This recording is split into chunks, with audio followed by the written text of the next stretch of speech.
하필 오늘 제가 발표드릴 이 주제도 재미가 되게 없습니다. 그래서 사실 요 다음 섹션에 그 위드 커뮤니케이션에서 발표할 내용도 사실 이제 저희 제품의 일종인데 그게 훨씬 더 그 재밌고 그런 내용이고요. 이거는 이제 이 내용 자체도 좀 어렵습니다. 복합 지식 기반의 이런 프레임워크라고 오늘 이 자리를 갖게 된 계기가 그러니까 5년 전에 그 정부, 그러니까 산자부죠. 산자부의 그 R&D 과제로 이게 이제 그 공모 과제가 된 적이 있었습니다.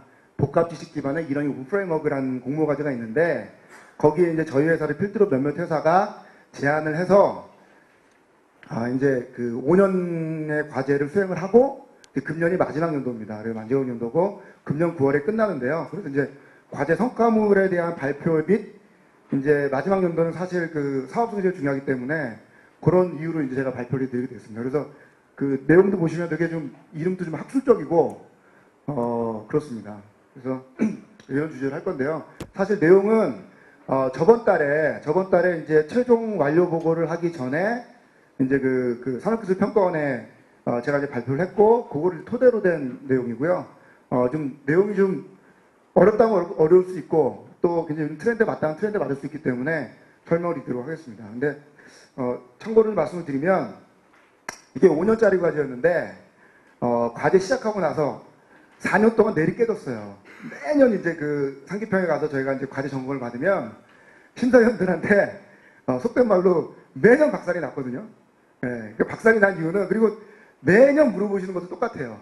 매년 물어보시는 것도 똑같고 일단 제일 먼저 물어보시는 게 복합 지식이 도대체 뭐냐 그 얘기해보라는 것부터 그 다음에 당신들이 하려는 것이 과연 요즘 세대에 맞고 트렌디하냐 돈이 되겠냐 매번 깨졌고 기술적인 요소 굉장히 많이 했는데 금년에 이제 저번 달에 제가 최종 중간 보고를 하면서 처음으로 이제 칭찬을 듣고 그리고 제가 발표하는 거에 대해서 심사하시는 분들도 정말 100% 풀리 이해를 하시더라고요. 그래서 뭐 들리는 소문으로는 4년 내내 깨시더니 뭐 우수과제로 이렇게 추천하신다는 얘기도 있긴 한데 그 이유가 뭐냐면 지금이야 복합지식이라고 얘기를 하면 여러분들이 아마 어렴풋이 이런 것을 복합지식이라 정의하는가 보다라고 이제 이해를 가질 텐데 이 과제를 처음 시작했을 때만 하더라도 5년 전이거든요. 5년 전이면 저희들이 다 지금 피처폰 쓰고 있던 시절입니다. 애플의 아이폰이 나오기 전이거든요. 이게 5년 전 9월에 시작한 과제였는데 애플의 아이폰이 12월에 우리나라에 도입이 되기 시작합니다.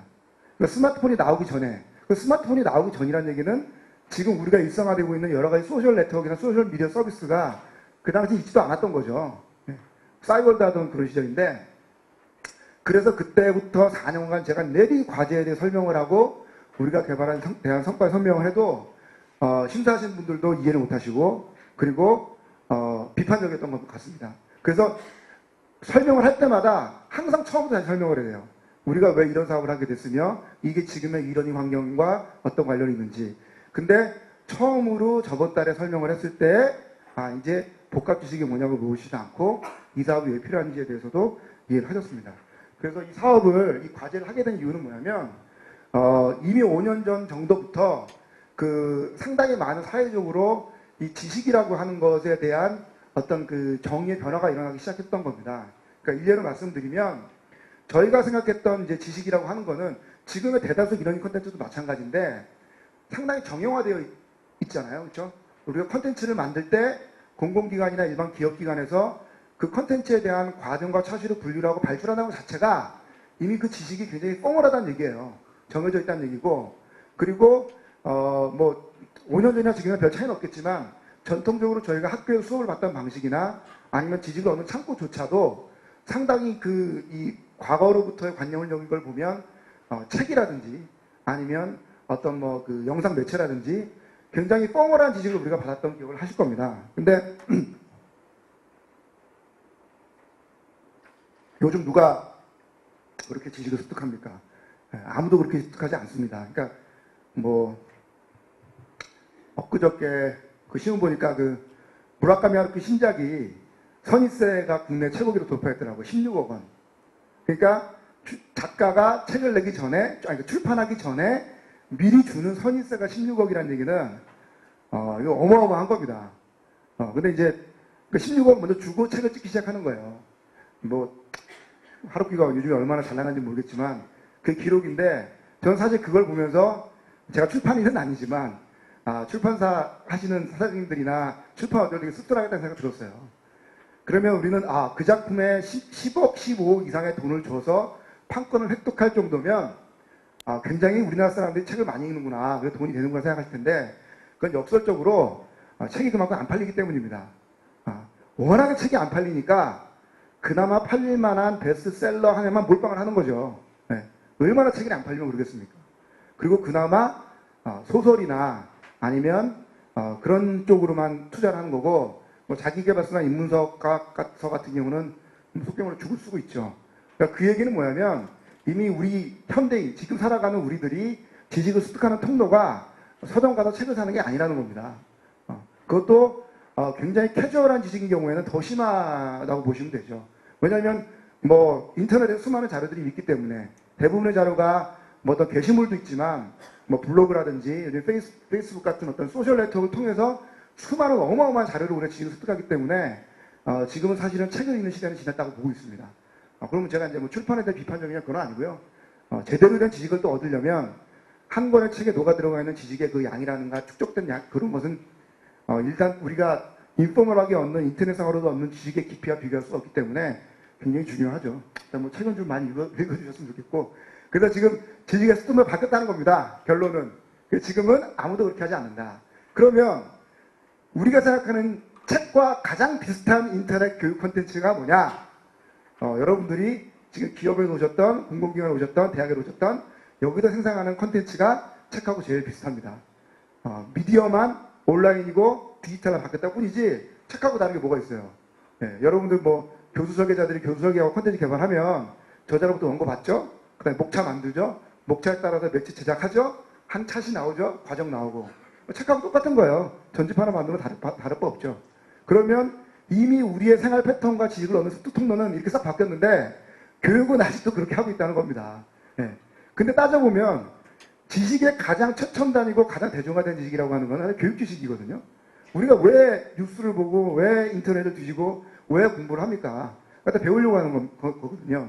그러면 이미 우리가 받는 교육의 그런 통로가 바뀌었는데 왜 이러닝은 전통적으로 그런 식으로 공부를 해야 되느냐. 지금도 아마 뭐 그 일부 유명한 뭐 그 온라인 서비스업 교육업체라든지 학교에서 들으실 때 수강 신청하시죠, 그렇죠? 수강 신청하시고 돈을 내냐 안 내냐 차이가 있고 한 과정 보신 다음에 그 과정에 대해서 평가받고 그 다음에 기업 같은 경우는 뭐 고용고 광고를 받는 경우도 있고 아니면 뭐 여러 가지 루트가 있는데 그 모든 것이 굉장히 포멀한 정형적인 형태를 하고 있다는 겁니다. 그래서 뭔가 일치하지가 않는다. 그리고 그게 가장 심하게 일어나는 분야가 어디냐면 기업이라는 겁니다. 이건 되게 어려운 말이기 때문에 제가 다 패스하겠습니다. 근데 뭐 간단히 말씀드리면 기업이라는 데는 돈을 벌어야 되는 데기 때문에 뭐죠? 그 피터 드러커가 그렇게 했나? 하여튼 가장 속도가 빠른 곳이 기업이고 가장 느린 곳이 학교거든요.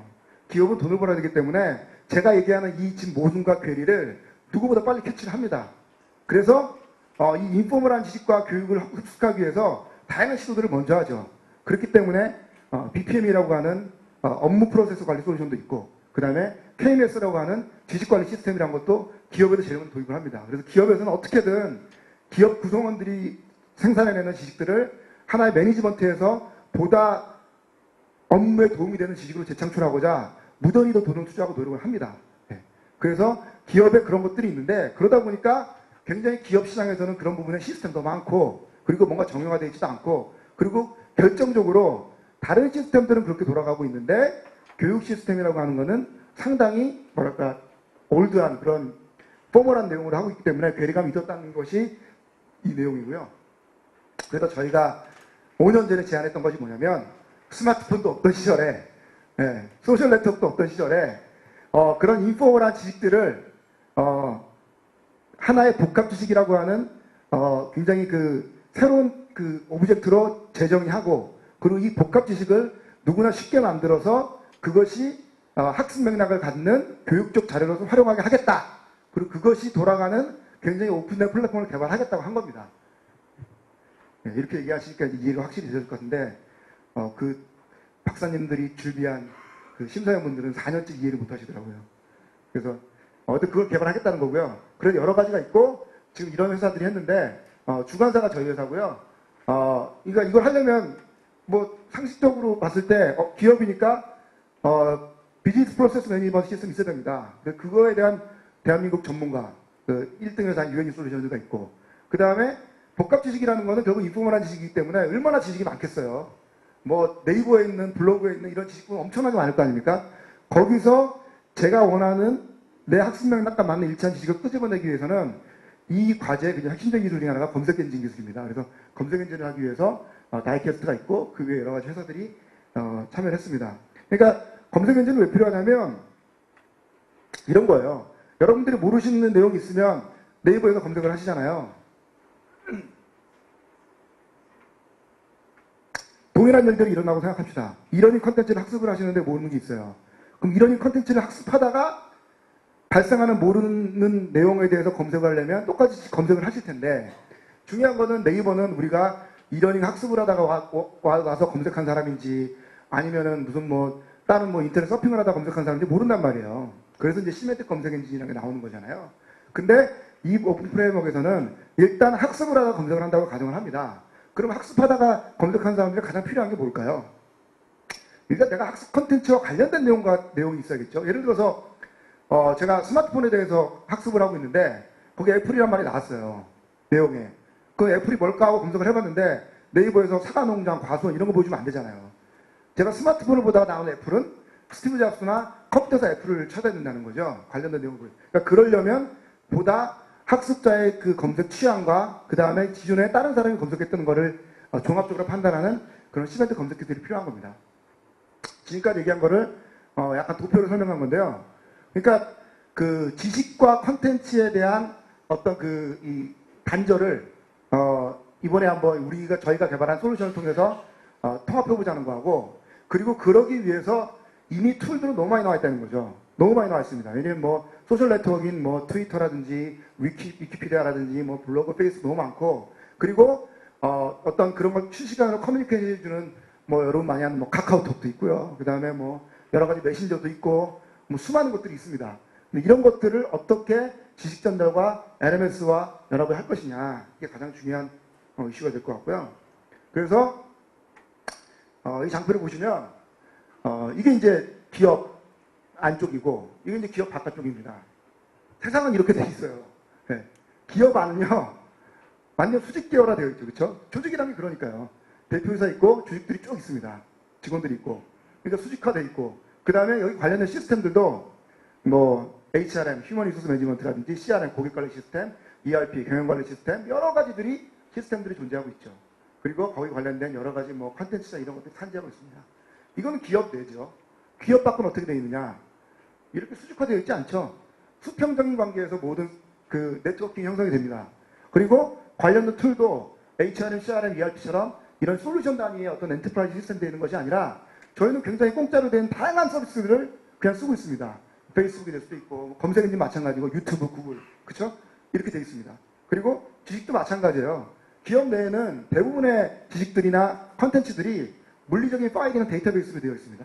이거를 어떤 그룹이나 이걸 통해서 받게 되어 있잖아요. 근데 외부는 어떻게 되어 있습니까? 이미지라든지 비디오 이런 것들이 그냥 전 세계에 널려 있습니다.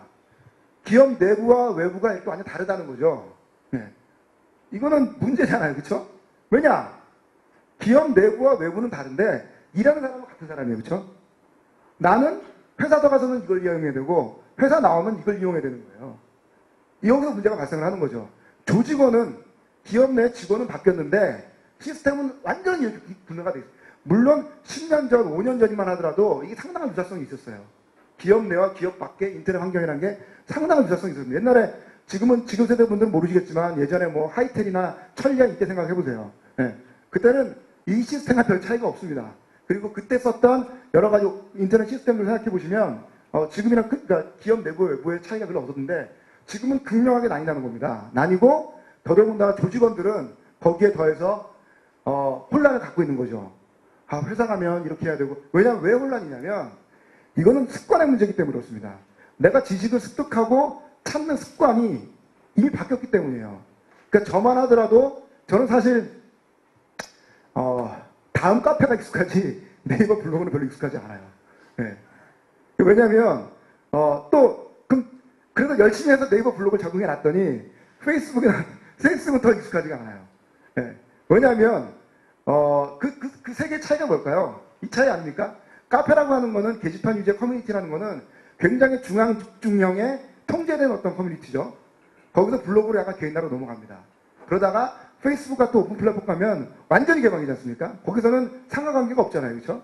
적응이 어렵단 말이에요. 그러면 처음부터 카페나 블로그를 보지 않았던 사람들이 그 회사 신입 사람들 왔다. 페이스북 했던 사람들이 왔다. 그 사람들 적응 못하는 거죠. 네. 회사 들어가면 올드한 그룹이어 두드리고 있어야 되는데 근데 그게 왜 불편하냐면 습관이 바뀌었기 때문이에요. 네.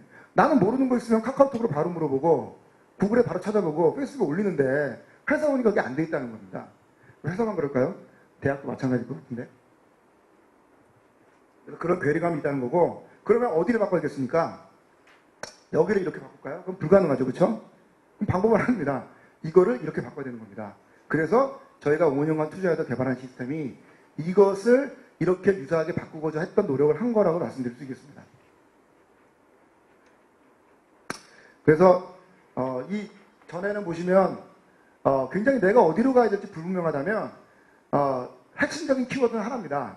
뭐든 외부든 내부든 중심은 사람이고 그 사람이 결국은 이동하는 거기 때문에 모든 것을 사람 중심으로 나를 중심으로 오거나이즈 해보자 하는 것이 저희 연구의 목표였고 그래서 솔루션을 개발하게 된 겁니다. 그래서 이 사람이 과연 조직과 외부 소셜 네트워크상에서 어떻게 소통하느냐가 굉장히 중요한 일이라고 보고요. 뭐 참고로 저희는 사실 엔지니어들이 모인 회사고 그리고 기업이기 때문에 제가 뭐 최대한 이런 뭐 개념적으로 말씀을 드려도 그냥 그 얘기일 뿐일 수도 있는데 저는 오히려 좀 뭐 학계에 있는 교수님들이나 이런 분들은 굉장히 연구해 볼 만한 가치가 있는 주제라고 생각합니다. 사실 이런 괴리감으로 오는 어떤 이거를 해결하기 위한 어떤 뭐 철학적 개념이라든지 뭐 철학이나 여러 가지 인문학 쪽에서도 굉장히 중요한 거라고 보고요. 제가 뭐 관련된 책이나 이런 거 찾아봐도 별로 없더라고요. 네. 저는 제 핸드폰에는 카카오톡이 안 깔려있거든요. 제가 카카오톡이나 회사를 싫어하기 때문에 안 깔려있는데 카카오톡이 1억 명을 돌파하는데 정말 불과 얼마 안 걸렸어요. 스마트폰에 메신저 나오기 전에 여러분들이 쓰던 메신저는 뭐였습니까? 네이트온 아닌가요? 네이트온? PC의 네이트온. 네이트온의 가입자가 몇 명인 줄 아세요? 네이트온의 가입자. 네이트온의 가입자가 몇 명일까요? 회원수가. 현재. 잘 나갈 때 해가지고. 얼마일까요? 네이트온 가입자 1000만 명입니다. 1000만 명. 1000만 명인데 지금은 저희가 제 말씀드렸을 때 별거 아닌 숫자로 생각되잖아요. 그 당시 1000만 명은요. 네이트온이 확보할 수 있는 거의 최대 가입자였어요. 네. MSN이 600만인가 몇백만이다가 네이트온과 지어서 최근에 서비스 접었잖아요. 스카이프랑 통합을 했는데 네이트온이 1000만 명을 이룩하기 위해서 노력했던 그 돈과 투자 생각해 보십시오. 네. 그리고 그 1000만 명도 하여튼 굉장히 힘들게 얻은 거죠. 그리고 그 1000만 명이라는 거는 굉장히 큰 숫자라고 생각을 했습니다. 근데 지금은 카카오톡 1억 명이 넘어요. 네. 네이버의 NHN의 라인도 1억 명이 넘죠. 네. 그럼 1억 명이 넘는데 걸린 시간과 비교해보면 지금 네이트온이 지금 카카오톡을 라인하고 뭐 다이나 마이핑 같은 경우 다 PC 버전 서비스를 하셨습니까? 제가 봤을 때는 1, 2년 내에 네이트온 아무도 안 쓸 겁니다. 아니면 쓰는 사람이 극히 적거나. 왜냐하면 이제는 스마트폰에 들어간 메신저들이 PC까지 올라오는데 이제 최근에 제가 이제 SK 플래닛 서비스 하는 건지 모르겠는데 이제 SK의 전략을 보니까 저는 굉장히 어리석다고 느꼈어요. 왜냐하면 매일 나오는 것이 카카오톡 두렵지 않다. 우리는 가입자를 방어할 수 있고 뭐를 더 할 거고 그래서 1000만 명이 일부 특수되는 건 뭐 어쩔 수 없겠지만 뭐 방어를 해보겠다. 이런 어떤 전략을 하더라. 이거는 굉장히 그냥 오판을 하고 있는 거예요. 네. 오히려 마이크로소프트가 나은 거죠. 과감하게 버렸으니까. 그럼 세상 먹은 어린애도 알고 여러분들 그렇지 않습니까? 네? 지금 쓰고 있는 스마트폰에서의 메신저가 동일한 기능으로 PC에 서비스가 된다 그러면 그거 쓰시겠어요? 근데 왜 그런 판단을 못할까요? 1000만 명이라고 하는 그 족쇄에 묶여 있는 겁니다. 이미 서비스하는 고객이 1000만 명이고 그리고 이미 그걸로 뭔가 수익 창출을 하고 있다고 생각을 하기 때문에. 그런데 지금의 기업의 트렌드라든지 이 비즈니스 마켓의 이 변화 속도는 상상을 초월하는 거죠. 노키아가 이렇게 될 줄 누가 알았으며 블랙베리가 이렇게 될 줄 누가 알았겠어요. 예. 블랙베리는 뭐 정말 아이폰 나오기 전만 하더라도 정말 그 차세대 총화였는데, 그리고 마이크로소프트가 스마트폰에서 이렇게 힘을 줄 누가 알았습니까? 이거 불과 1, 2년 사이에, 몇 개월 사이에 일어나는 겁니다. 그래서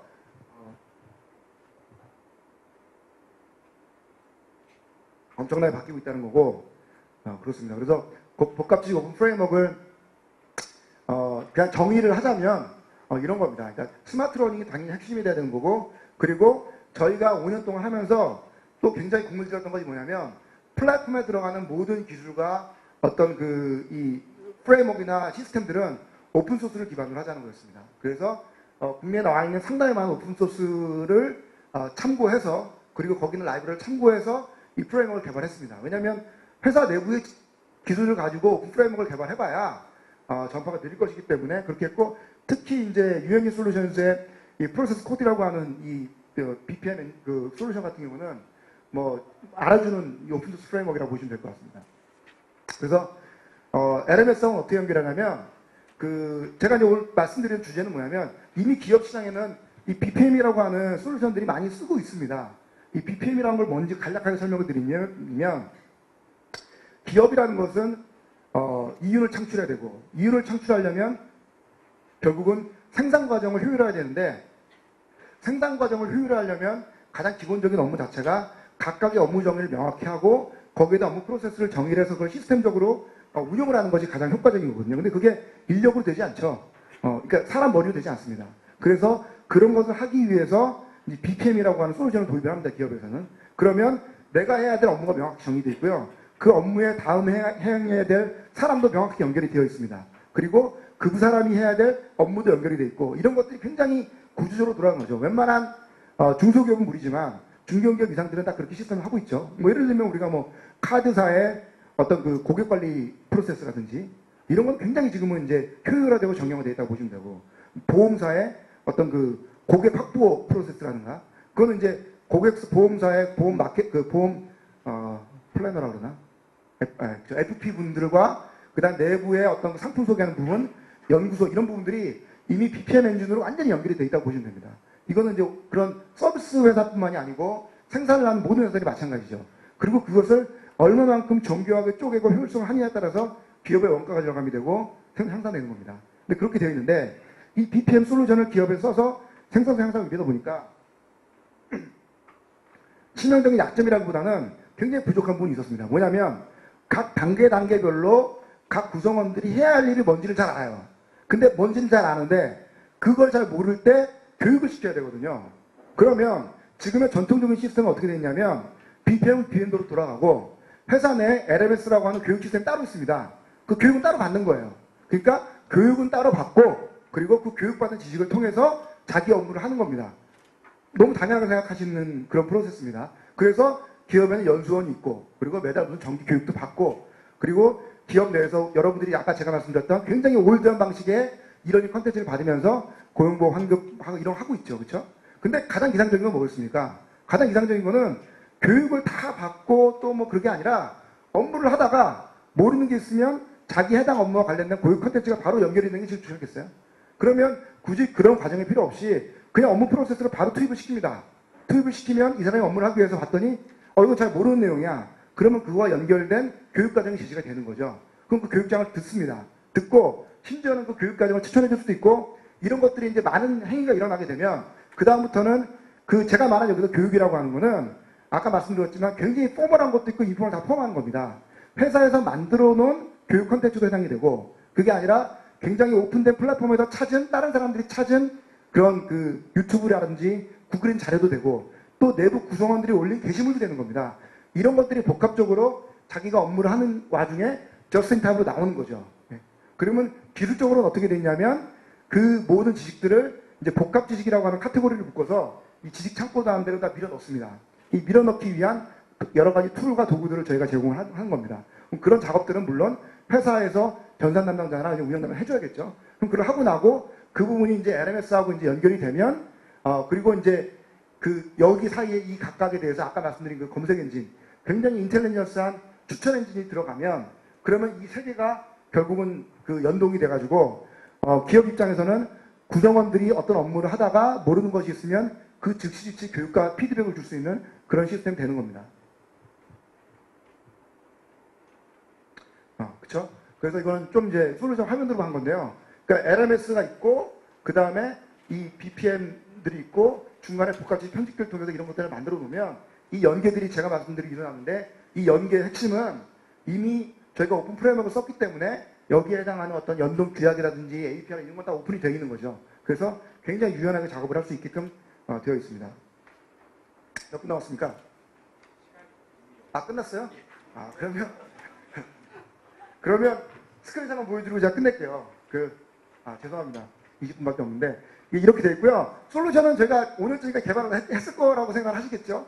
그래서 보시면 LMS인데요. 페이스북하고 되게 비슷하죠. 네, 굉장히 페이스북과 비슷한 LMS고요. 네, 학습창도 굉장히 컨텐츠와 관련된 여러 가지 인포멀한 데이터를 비주얼에 표현하게 되어 있죠. 유튜브라든지 구글에다 보여주게 되어 있고 그 다음에 여기 참석한 사람들과 실시간으로 다 통신하게 되어 있고요. 그 다음에 비즈니스 프로세스 엔진조차도 여기에 어떤 커뮤니케이션 하는 부분이라든지 일정 관리하는 부분인지 요거 하나하나가 컨텐츠입니다. 요거 하나하나가 컨텐츠고 하나하나가 다 접목이 돼서 이제 업무가 들어가는 겁니다. 이런 식으로. 그리고 관련된 여러 가지 맵이라든지 이런 부분이 되어 있고요. 요 제 바로 다